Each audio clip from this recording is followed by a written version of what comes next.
Let's take a breath together. A deep one. Now, close your eyes for just a second, or don't, if you're driving. But imagine it's a crisp morning in 1955. The coffee is percolating on the stove. The radio is playing something by Patti Page. And outside your window, the world sounds different. No backup beepers from delivery trucks. No cell phones buzzing. Just the clop of leather shoes on pavement, the ring of a manual cash register, and maybe, just maybe, the gentle jingle of glass bottles being set on a front porch. Those sounds are mostly gone now. And so are the jobs that made them. Today, we're not just talking about old work. We're talking about a time when a man in a bow tie could make a middle-class living knocking on your door, or a woman in a crisp cap could earn more than a schoolteacher by opening a brass elevator door for you. These 15 jobs paid surprisingly well in the 1950s. And today, you simply won't find them anymore. Let's start with the most beloved ghost of the American morning, the milk deliveryman. Before every home had a refrigerator with a freezer big enough for a gallon jug, milk was a daily necessity. And it came to your doorstep in glass pints and quarts. The milkman, and yes, there were a few women, but mostly men, would start his route at 3 or 4 in the morning. He drove an electric or gasoline-powered milk float, or sometimes just a horse-drawn wagon in older neighborhoods.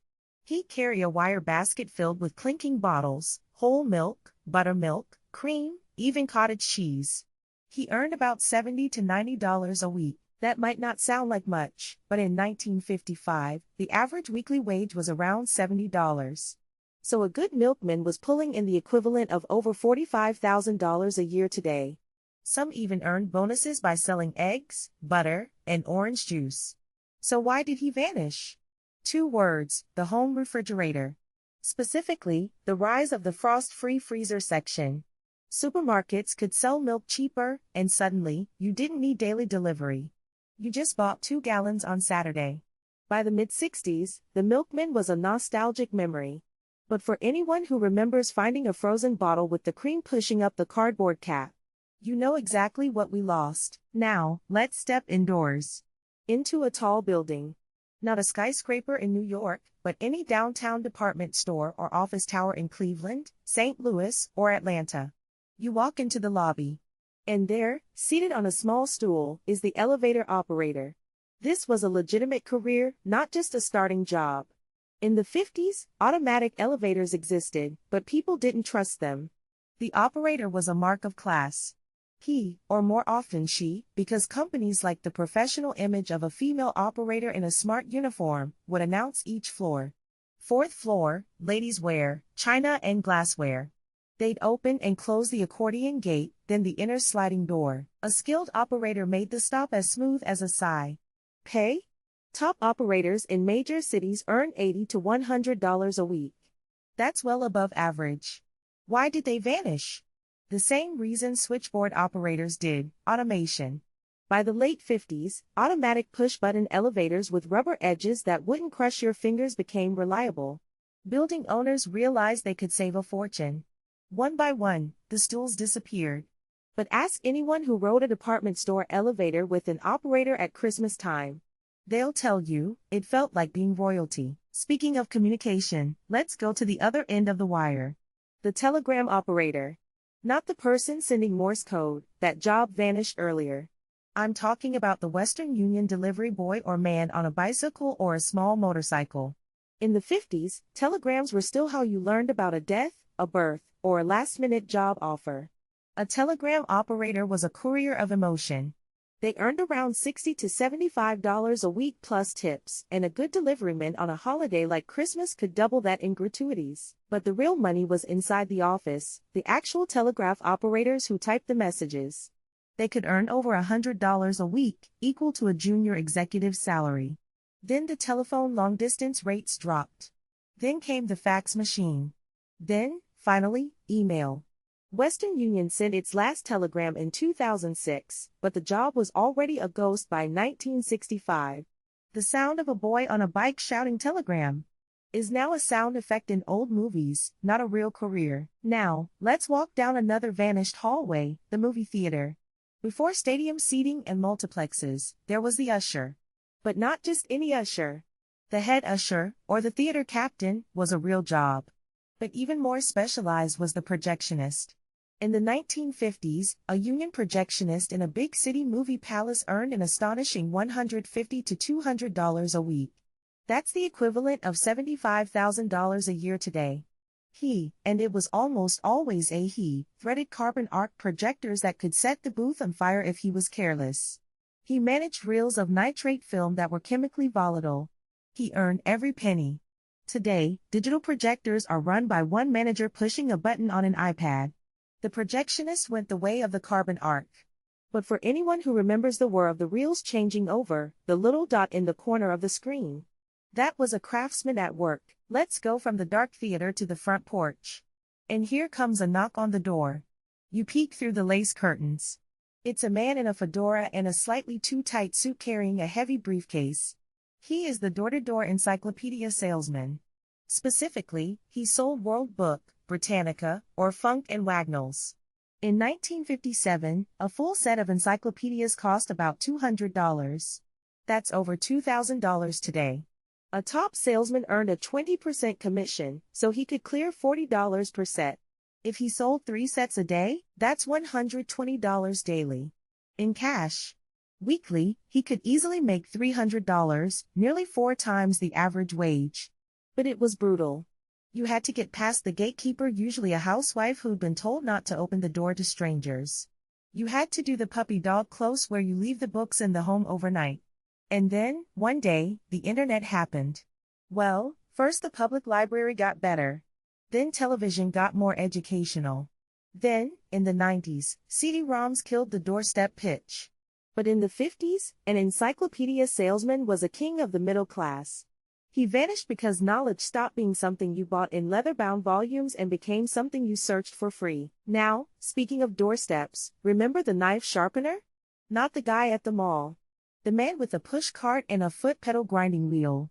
He'd walk through neighborhoods ringing a brass bell or blowing a flute. You bring out your dull scissors, your kitchen knives, your straight razors. He'd sharpen them for a dime or a quarter. A busy knife sharpener in a dense city like Philadelphia or Boston could earn $50 to $70 a day on weekends. That's outstanding money. He vanished because of the electric can opener and the stainless steel knife that stayed sharp longer. But mostly, he vanished because suburban zoning laws banned pushcarts. The sound of that spinning wheel is a ghost in the audio recording of memory. Let's go up high again. This time, a different kind of operator, the switchboard operator. But not just any, the chief operator at a hotel like the Waldorf Astoria. In the 50s, making a long-distance call was a production. You didn't dial. You told an operator. A hotel switchboard operator earned union wages, typically $80 to $110 a week.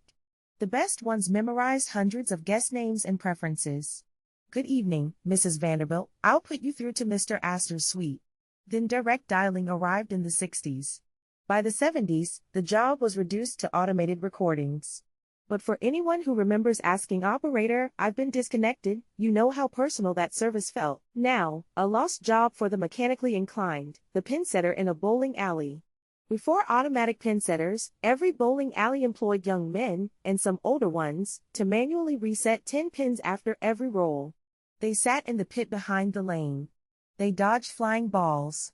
They earned 50 cents an hour plus tips from bowlers who bought them sodas. But the best pin setters worked in league houses and could clear $60 a week. Then came the automatic pin setter patented by Gottfried Schmidt. By 1952, AMF had installed them everywhere. The pin setter became extinct within a decade. But if you bowled in the 40s, you remember yelling "set 'em up" and hearing a kid grunt in response. Let's move to the street. The lamplighter. You think this is Victorian, but it lasted into the 1950s in small towns like Cooperstown, New York, and parts of Boston's Beacon Hill. A lamplighter made $40 a week, not great, but he also got a free apartment above the gasworks. He walked with a long pole topped with a small flame to light each gas lamp at dusk, then extinguish it at dawn. He vanished because of electric photocells. By 1960, the last municipal gas lamplighter retired. But the romance of that job? Unmatched. Now, a job for the detail-obsessed, the repossessor.